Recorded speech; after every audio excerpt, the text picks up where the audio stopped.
Hey guys, welcome to crafty पहाड़न।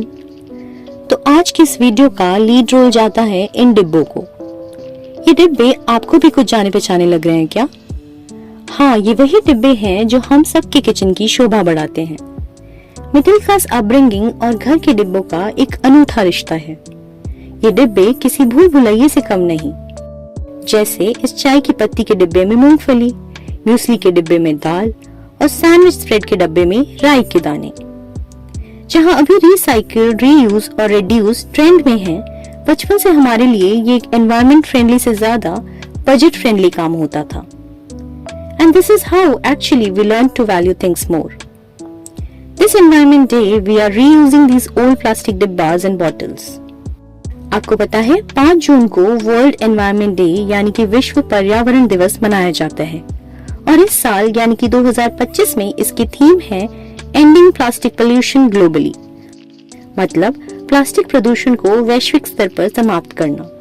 और Republic of Korea गणराज्य इस वैश्विक समारोह की मेजबानी करेगा। प्रकृति का दोहन करते समय हम अक्सर ये भूल जाते हैं कि हम भी उसी प्रकृति का हिस्सा है और अगर वो बीमार हुई तो परिणाम हमको भी उतना ही भुगतना पड़ेगा। भारत में प्रतिदिन लगभग 26,000 टन प्लास्टिक कचरा उत्पन्न होता है।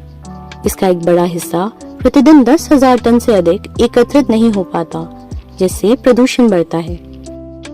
एक बड़ा हिस्सा लैंडफिल में या सीधे पर्यावरण में चला जाता है, जहां यह सदियों तक बना रहता है। प्लास्टिक कचरा चाहे नदी में हो, समुद्र में हो या जमीन पर हो, सदियों तक पर्यावरण में बना रह सकता है। इसलिए 2050 तक दुनिया भर के समुद्रों और महासागरों में प्लास्टिक का वजन मछलियों से भी अधिक हो जाएगा।